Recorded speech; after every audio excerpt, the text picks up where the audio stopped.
Hello friends, welcome to the Hindu newspaper analysis. Let's see what are the various important news from our exam point of view. So in the first news, NCERT has suggested to replace the word India with Bharat in textbooks. So let's see how India has got this word as India, and how India has got this word Bharat. Let's get into the history of this nomenclature. Since ages, our country is known as Bharat. This word Bharat is derived from the tribal name Bharatas. It has been derived from the Bharata tribal population that was living in the ancient ages. About this word Bharata is mentioned in various epics such as Mahabharata as well as various Puranas. So the word Bharat is a very old one. It's an ancient name. However, India has got the word known as Hindustan. We all know that India is also called as Hindustan. So how did we get this name as Hindustan? Let's see now. We all know about the river Indus that is flowing through Ladakh and Jammu and Kashmir in India, and finally it flows through Pakistan and then into the Arabian Sea. So it was Persians who called this river, which was known as Sindhu, but these Persians, they could not pronounce yes, and they pronounce yes as the yes as her. So they called Sindhu as the Hindu. So they called the population who are living beyond the Sindhu river as Hindu, and thus the word Hindustan came into being. So the word Hindustan that we use today is a geographical term. So that was coined actually by the Persians.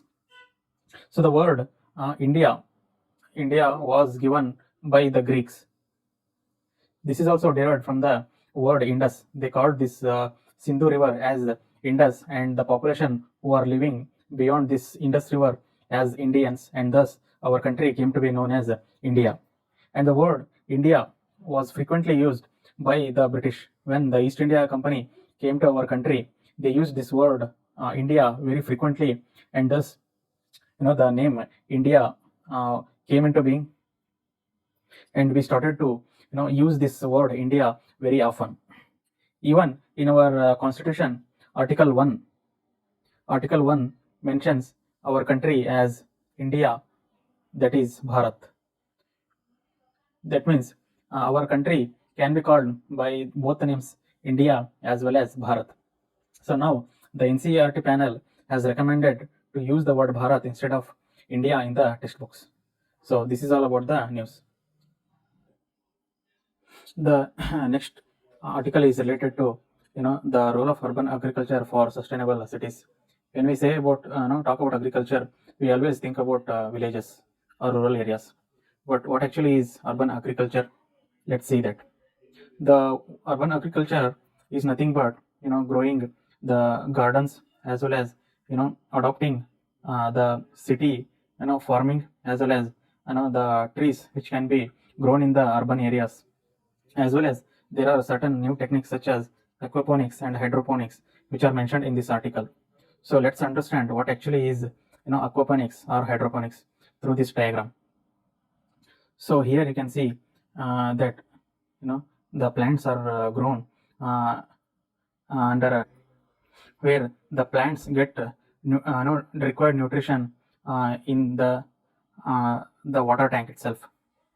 So here the fish tank where the waste from the fish will be processed, and the biofilter will give the required fertilizer or whatever the required nutrients to these plants. So that helps in the growth of plants, and again this filter water is again given back to the fish tank. So this entire process where the plants grow with the help of water and the required nutrients is known as hydroponic or even the aquaponic. The word hydro itself means water. So the plants are grown with the help of water as well as the required nutrients. So this is a hydroponic or the aquaponic. So sometimes UPSC asks about the new technologies in agriculture. So whenever you see a new agricultural technology in news, you should know about it. The next article is related to labor force market participation and women. Why there is decline in women's participation in labor force. So let's see what the article actually says. According to the author, so women's labor market participation actually enhances the economic prospects as well as better household decision making power for women. So a diminished level of women's labor force participation rate, it will have significant consequences for women's intra as well as inter household bargaining power as well as overall economic progress of the nation. So when the woman's skill and manpower is left unused, that leads to declining contribution to nation's growth. So according to World Bank's estimation, the worldwide labor force participation rate for women, it was 47.3% in the year 2022. So despite remarkable advancements that was observed in global economies, there has been a persistent decline in the labor force participation of women in the developing nations. So there is a concern regarding women's participation in labor market with respect to the developing nations. And according to our data, between 1990 and 2022, the women labor force participation rate has reduced from 28 to 24%. So this fall, actually hinders the growth and their ability to achieve maximum capabilities. Thus, that leads to gender discrimination as well as lower economic growth of a nation. And according to an economist known as Goldin, actually he highlights that the labor force participation rate of adult women that exhibits a U-shaped pattern, which is initially there will be a decline and later it actually rises. That is a U-shaped pattern. So according to him, the initial decline is because of the movement of production from household or family farm as well as small business to that of wider market and to a strong income effect. And also there are various social factors that hinders women's labor force participation. And here the author highlights that marriage is a leading cause for reducing women's labor force participation, as after marriage the responsibility of the woman about the family due to the responsibility of family, elderly care as well as caring for children, that will hinders her economic participation. That is leading to reduced contribution to the economy. That also hinders the financial empowerment of woman, thereby increasing her dependency on the male. That again leads to the domestic violence as well as reduces woman's decision making capability in the household. Other than marriage, there are also religious constraints, caste affiliations, geographical location, and wealth of household, as well as prevailing societal norms surrounding women's employment. All these factors actually are a barrier for women's labor force participation. Also, author argues that after marriage, women tend to prefer certain sectors of employment, such as the flexibility in the employment, and they choose to select occupation which is situated close to their residence. And women also encounter certain gender asymmetrical professional costs as a result of social constraints such as the premarital career selection, which results in gender disparities, also income inequality, age at marriage, as well as decisions about fertility. So considering all these challenges, women of upper strata, they tend to follow the social norms and they predominantly assume domestic roles, whereas women from lower strata, those who are from poor background, they engage in the labor market compared to the upper strata one because of economic constraints that stem from poverty. Also, author argues that in the year 2022-23, there is a decline of around 5% in female labor force participation rate, and The irony is that as the literacy or education of the woman increases, there is decline in labor force participation rate compared to the illiterate or uneducated woman. And author quotes that agriculture is the prevailing sector in which there is female employment compared to any other sector.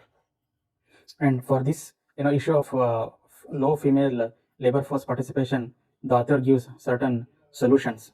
So these you can use in a way forward for questions such as woman empowerment or why there is a female low participation in labor force. So the first one he argues, there should be adequate daycare services in both public as well as private sectors. There is a need for childcare as well as daycare services, and there should be accessibility of crutches where the employed woman across various socioeconomic strata in both formal as well informal sectors can work along with the child care. And there is an initiative from government known as National Crutch Scheme for the Children of Working Mothers, which has to be implemented in both public as well as private sectors. Also, to encourage the married woman to participate in the labor market, what we need to implement the needs and well-beings of women through secure transportation options as well as increasing the part-time job possibilities. And also there we need to act upon the sexual harassment at the workplaces. When the woman feels secured at the workplace, she will come out to work and she will participate in the economic growth. So this is all about this article. So here there is a news about International Solar Alliance, that is going to release a report on global adoption of solar technology. So in this context, let's see what actually is International Solar Alliance. The International Solar Alliance was a joint effort by both India as well as France in the year 2014 for global energy security by using the solar energy. It is an action-oriented, member-driven as well as collaborative platform for increased deployment of solar energy technologies. You need to remember the fact that the headquarters of the ISA is located in India, Gurugram, which is near Delhi, and this Gurugram is located in the state Haryana. And the ISA has got total 106 countries who have signed this framework, and all the United Nations members, they are eligible to become the members of International Solar Alliance. Also, there are observers for the International Solar Alliance, that is UNGA, United Nations General Assembly. It has been granted. They have granted the observer status to International Solar Alliance. You need to remember this. And the alliance is headed by a Director General who leads the operations and carries out functions of ISA Secretariat.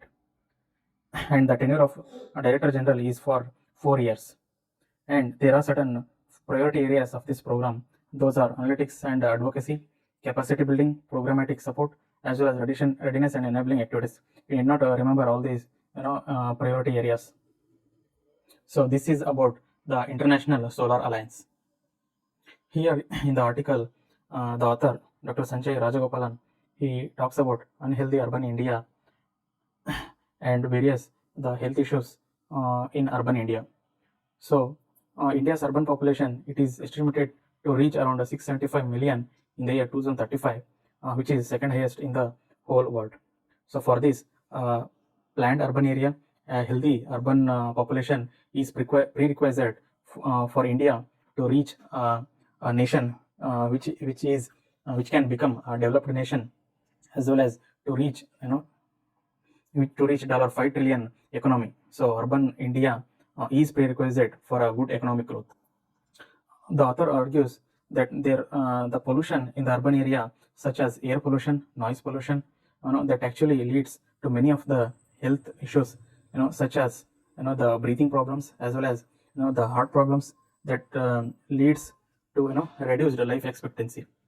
So we need to take care about these air pollution as well as noise pollution to ensure a healthy urban population. Also, the author argues about the infrastructural challenges which are present in the urban regions, such as the energy, mobility, as well as housing and green infrastructure, water, and waste management, which actually impacts the productivity of urban population and also impacts the human health. This leads to the premature deaths of urban population. So thus we need to focus on infrastructural development in all aspects, such as social infrastructure, as well as the economic infrastructure, transportation infrastructure, etc. Also, there are issues of social inequalities based on class, race, age, migrant, disabilities, as well as gender inequality. So we need to come up with a comprehensive solution to address all the social, economic, as well as gender inequality issues. And for these problems, the author gives the solutions, wherein he suggests that investing in clean energy and electric mobility can actually reduce the air pollution which is present in the urban area. So this can actually improve the health outcomes in the urban regions. And also he suggests for the safe walking as well as biking lanes that need to be separately built up in the urban regions to encourage people to walk as well as bicycle to their office or for any of the short distance travels. Also, author suggests for regular physical exercise as well as a good diet in our food, so which can actually improve the health outcomes of the urban population. So along with all these steps, author suggests for the fresh fruits and vegetables that need to be used more in our diets to reduce the diabetes as well as the cardiovascular disease, which are the increasing non-communicable disease, especially in urban regions. So along with the unhealthy diets as well as reduced physical activity, there is also concern about the addiction to drugs, tobacco, alcohol, which actually reduces the life expectancy as well as productivity of the urban population. So this is all about this article, and this concludes our today's The Hindu newspaper analysis. Thank you very much.